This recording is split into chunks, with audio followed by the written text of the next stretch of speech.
Penguin Random House Audio presents Classic Supreme Court Cases, edited with an introduction by series editor Corey Brettschneider. Read for you by Patty Nieman. Series Introduction. On November 9, 1989, the Berlin Wall fell. 2 years later, in December 1991, the Soviet Union collapsed. These events, markers of the end of the Cold War, were seen by many as the final triumphant victory of democracy over authoritarianism and communism. Political scientist Francis Fukuyama famously declared the era to be the end of history, suggesting that Western-style liberalism was the ultimate form of human ideology. There was a strong consensus, at least in the West, that liberal freedoms were necessary in any society. But since then, that consensus has been shaken. In the 21st century, democracies have crumbled across the globe, with authoritarian leaders grabbing power and eroding traditional rights protections. Examples abound. Mexico and the Philippines embarked on extrajudicial drug wars. Nicolas Maduro's regime brought a state of near famine to Venezuela. Poland's Law and Justice Party functionally turned parts of the media into its propaganda arm. In countless other countries, leaders have impinged on citizens' freedom. Even the United States, where liberal freedoms have often been taken for granted, has faced powerful movements and leaders who have disputed the legitimacy of the very rights that underpin our democracy.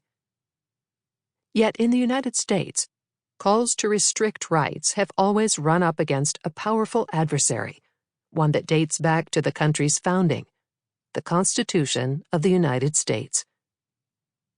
This Penguin Liberty series is designed to explore the Constitution's protections, illuminating how its text and values can help us as modern citizens to reflect on the meaning of liberty and understand how to defend it.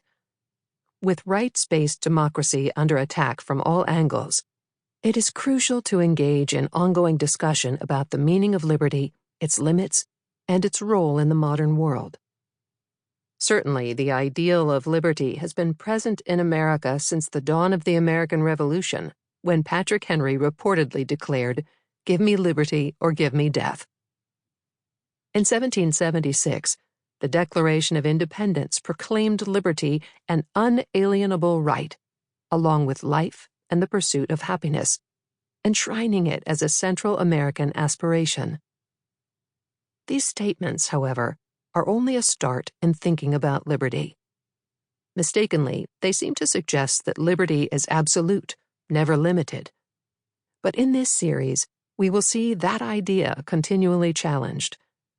Various liberties sometimes conflict, and we must deliberate among them.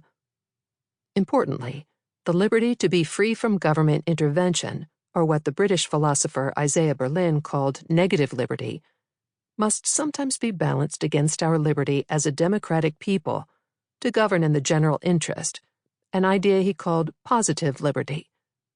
Thus, the series will also emphasize the importance of liberty not only in terms of freedom from government intervention, but also as self-government, the freedom of all of us collectively to decide on our own destinies.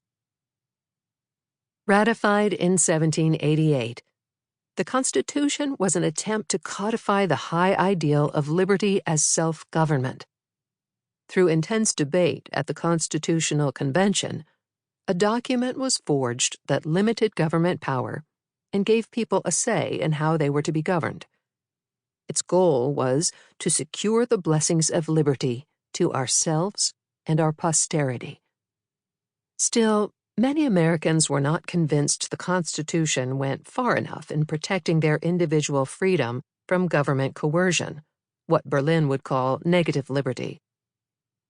Although the push for a Bill of Rights failed at the Constitutional Convention, the first Congress ratified one in 1791. These first 10 amendments to the Constitution focused largely on securing individual liberties. Just over 4,500 words long when originally passed, The U.S. Constitution is the shortest written governing charter of any major democracy. Its brevity belies its impact. Ours is the world's longest surviving written constitution. Some scholars estimate that at one time, as many as 160 other nations based their constitution, at least in part, on the U.S. Constitution. The United Nations Universal Declaration of Human Rights from 1948 overlaps significantly with provisions of our Bill of Rights.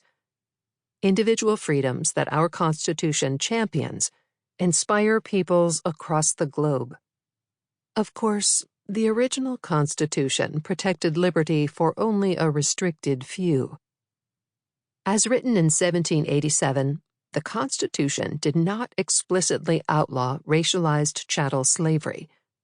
Almost 700,000 black people were enslaved in the United States at the time of its founding, a fact that the Constitution did nothing to change and tacitly allowed.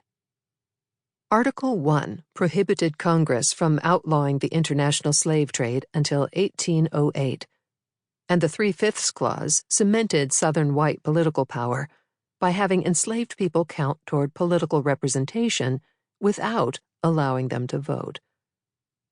Not all the framers wanted the Constitution to be tainted by slavery. James Madison and Alexander Hamilton, for example, thought slavery morally wrong, but they were willing to compromise this conviction in order for Southern states to ratify the document they so cherished.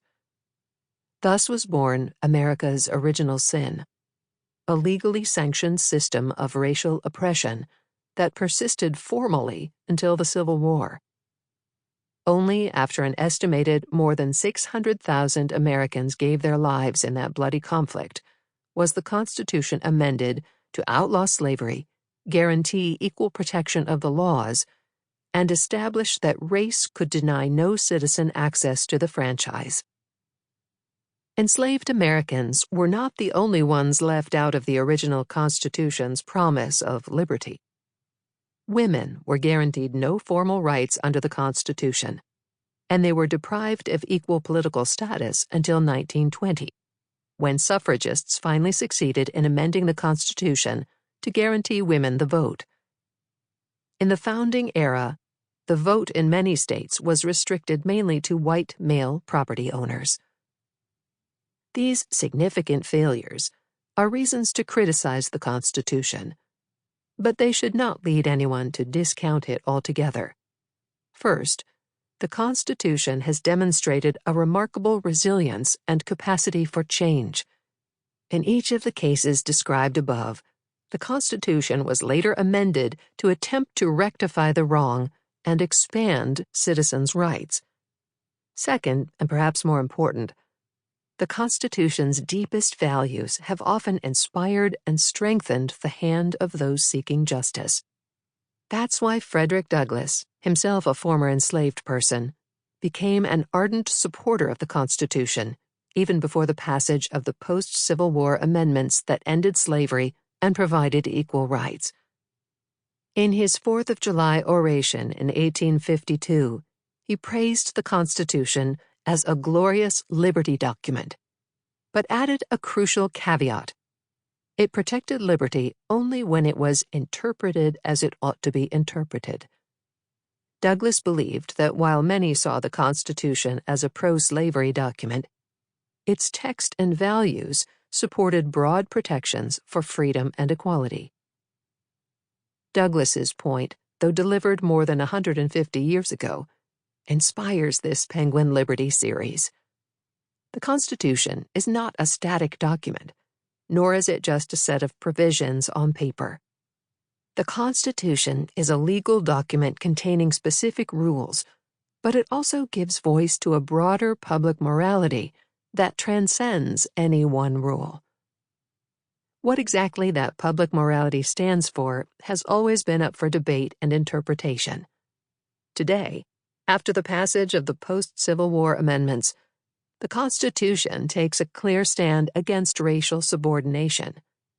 But there are still many other vital questions of liberty on which the Constitution offers guidance without dictating one definite answer. Sample complete. Ready to continue?